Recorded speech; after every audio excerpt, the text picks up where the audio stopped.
Hello bead kids! Today we are making 3 sizes of BB8 with 6x9mm pony beads, 4x6 mini pony beads, and 5x5 perler or fuse beads. We lay out our pattern and take plastic drinking straws and cut them lengthwise, and we cut a point. That just helps us to put the beads onto the straws. The straws act like a spring and just hold the beads on. So you go row by row, adding beads to the straws until your rows have straws, and you trim the straws with side cut pliers or scissors. Your drinking straws won't even show, especially if you use clear ones. Your mini pony beads and your 5x5 fuse perler beads will only fit a half a straw in the middle of their rows. So I'm using a beadkids.com bead board on the straight side. The rows are straight up and down. The other side is peyote or brick pattern. And I am demonstrating on the 6x9mm pony bead BB8. So speeding things up a little, the straws in each row. The beads go on the straws act like a spring. Cut the straws with side cut pliers or scissors. And then we will be stringing it together. I'm using 2 strings, number 10 and number 3, about 10 feet of each. And I'm going to show you a fishing knot. So you get the hat in the middle of your string, pull it through the lanyard, and tie a half of a knot. And then you take the loop and pass it under the lanyard clip.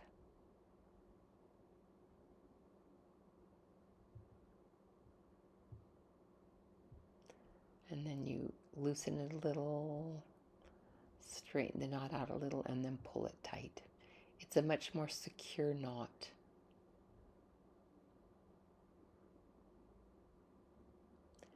And then I like to put my lanyard under a clipboard, or you can and tape it to a table.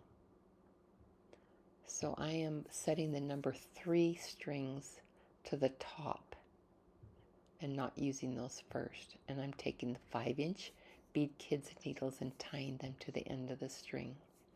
I put my first row on against the lanyard, but I do not cross the first row. Then I add the second row. The right needle goes into the right side, and the left needle goes into the left side. And I pull my string tight.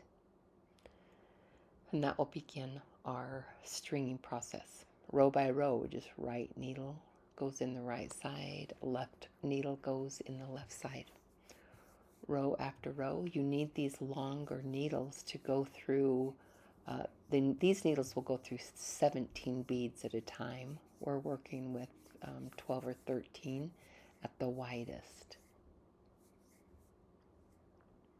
Tighten your row before you tie it, so there's no gaps in your rows. When you get to the bottom, pull it tight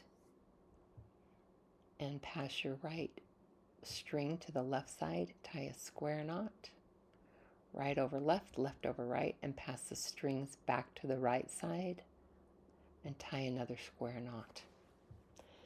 Now I'm taking the next string, the number 3 string, tying them to the end of my needles and restringing the whole project. This is a bigger bead pet and it needs some strength. So right needle goes into the right side, left needle goes into the left side, row by row. When you get to the bottom, right needle goes over to the right side, tie a knot, left needle goes through the left side, tie a knot, add some glue, and tuck all of your knots into a bead. So here are the 3 different sizes: the 6x9, the 4x6 pony beads, and then the little perler or fuse beads. I think my favorite is the fuse and perler beads. I'm taking that one, I added some hot glue to the back of it and a magnet. The hot glue will stiffen it, and I have a refrigerator magnet. So get with your favorite bead kid and bead creative. Like, share, and subscribe.